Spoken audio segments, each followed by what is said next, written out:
Terkait anjloknya saham grup Prayogo Pangestu, investment analis Infovesta Capital Advisory Eki Topan mengatakan bahwa hal tersebut seiring dengan munculnya isu perubahan penghitungan MSCI dan kabarnya akan membuat saham Prayogo terdepak.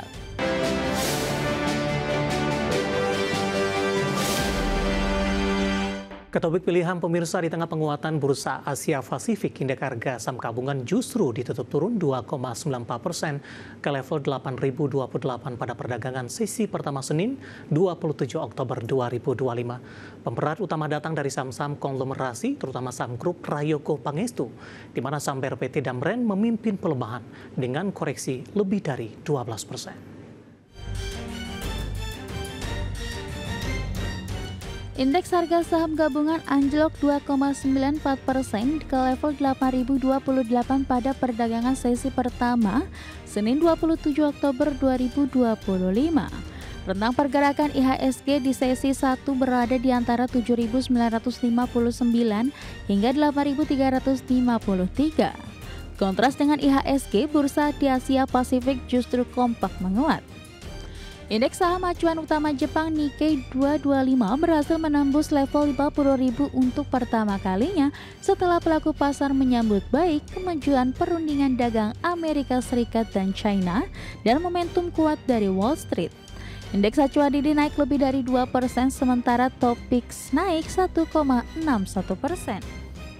Pada perdagangan sesi pertama, saham terafiliasi Prayogo Pangestu mayoritas anjlok dengan saham BRPT merosot 12,36% ke level Rp3.190, disusul saham Brand turun 12,26%, saham PTRO turun 11,89% ke posisi Rp6.300. Saham cuan turun 9,59% dan CDIA turun 6,17%. Selain grup Prayogo Pangestu, saham konglomerasi lainnya seperti DSSA dan MLPT juga terpantau terkoreksi masing-masing 13,42% dan 9,44%. Terkait anjloknya saham grup Prayogo Pangestu, investment analis Infovesta Capital Advisory Eki Topan mengatakan bahwa hal tersebut seiring dengan munculnya isu perubahan penghitungan MSCI dan kabarnya akan membuat saham Prayogo terdepak. MSCI sendiri disebut akan mengumumkan indeks terbaru pada 5 November 2025 dan akan berlaku efektif pada 25 November 2025. Sementara itu, laju IHSG pada sesi pertama cenderung tak searah dengan proyeksi dari sejumlah analis pasar modal. Misalnya proyeksi dari Fani Suherman, Head of Retail Research BNI Sekuritas, yang mengatakan IHSG berpotensi rebound pada rentang support 8.150 sampai 8.250 dan resisten 8.300 hingga 8.340. Di saat yang sama, Head of Research Mirai Sekuritas Indonesia Ruli Arya Wisnubroto mengatakan IHSG menunjukkan momentum yang kokoh secara teknikal dan didukung inflow asing ke saham big caps. Penguatan pasar saham Amerika Serikat juga disebut dapat mendorong sentimen positif pada perdagangan di awal pekan. Berbagi sumber, IDEX Channel. Kita beralih ke informasi emiten pemirsa, di mana PT Dharma Satya Nusantara Tbk atau DSNG membukukan kinerja laba positif di periode yang berakhir di September 2025, di mana secara keseluruhan kinerja top line maupun bottom line perseroan kompak mengalami pertumbuhan. Dikutip dari Keterbukaan Informasi Bursa Efek Indonesia, PT Dharma Satya Nusantara Tbk berhasil mencatatkan total laba yang dapat diatribusikan kepada pemilik entitas induk atau laba bersih di kuartal 3 2025 mencapai 1,31 triliun rupiah. Angka tersebut naik 53,03% year on year dari 860,54 miliar rupiah di periode yang sama 2024. Di sisi lain, perseroan mampu mencatatkan pendapatan 8,94 triliun rupiah, tumbuh sebesar 24,68% year on year dibandingkan dengan capaian di 7,17 triliun rupiah di periode yang sama 2024. Melesatnya pendapatan perseroan sejalan dengan kompak bertumbuhnya pendapatan perseroan di hampir seluruh segmen penjualan. Di segmen industri minyak sawit mentah perseroan membukukan pendapatan 7,84 triliun rupiah. Di kuartal 3 2025 naik dari 6,14 triliun rupiah di periode yang sama 2024, didorong membaiknya harga jual rata-rata di seluruh produk utama, salah satunya CPO naik 16,3% year on year.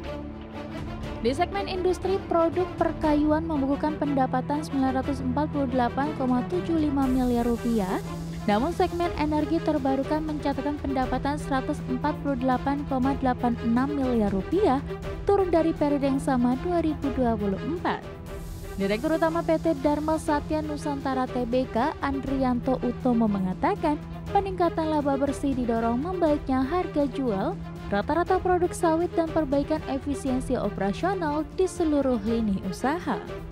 Sejalan bertumbuhnya penjualan beban pokok, penjualan perseroan tercatat di 6,11 triliun rupiah.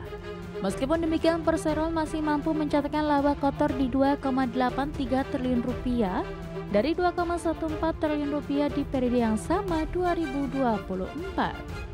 Dari sisi neraca, perseroan membukukan total aset 17,2 triliun rupiah, turun dari 17,41 triliun rupiah di Desember 2024. Sementara total liabilitas perseroan turun 16,91% menjadi 6,24 triliun rupiah.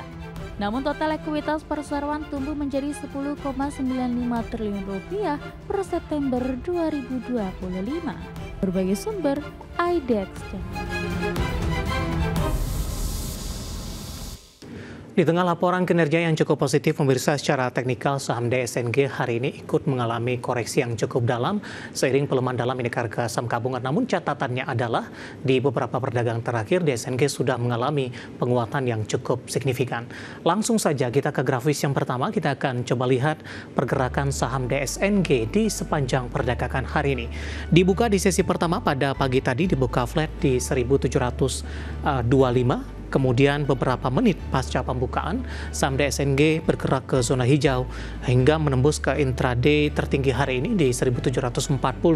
Kemudian pasca menyentuh ke level ini, saham DSNG langsung berbalik arah ke zona merah di 1685, 1130 hingga ke 1565.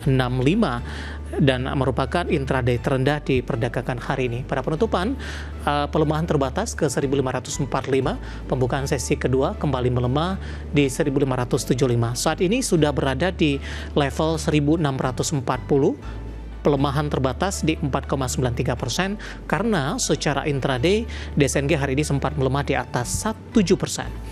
Kita beralih ke grafis selanjutnya, pergerakan saham DSNG dalam beberapa bulan terakhir sudah mengalami penguatan yang cukup signifikan, pemirsa. Dan hari ini terdampak profit taking sepertinya. Di perdagangan awal Maret masih diperdagangkan di 930, April tertekan cukup dalam ke 690 trading halt, kemudian juga Mei kembali mengalami penguatan ke 700-an hingga di perdagangan Juni dan Juli 790 hingga 780. Agustus September saham DSNG melesat ke 1.500-an, bahkan di perdagangan hari ini sempat menguat ke 1.740 setelah di 22 Oktober ini melesat ke 1.950, tampaknya intraday tertinggi dalam beberapa perdagangan terakhir. Kita beralih ke grafis selanjutnya, kita akan coba lihat dari beberapa indikator untuk valuasi saham DSNG. Ya, price earning ratio-nya di 9,63 kali, PSR-nya di 1,42 kali, PBV-nya di 1,57 kali, dan PCFR-nya di 6,21 kali. Kombinasi secara fundamental, teknikal, dan juga dari sisi valuasi, dan semoga bisa menjadi salah satu referensi untuk Anda.